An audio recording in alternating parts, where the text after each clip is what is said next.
गोविन्दमादिपुरुषं तमहं भजामि क्षीरं यदा विविकारविशेषयोगात् सज्जायते न हि ततः पृथगस्ति हेतो यस्य भूतामपि गता समुपैति कार्यात्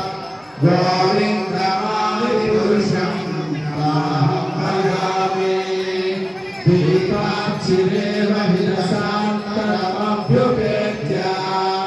दीपायते विवृतये तु समानधर्मा यस्तादृगेव हितविष्णुतया विभाति गोविन्दमादिपुरुषं तमहं भजामि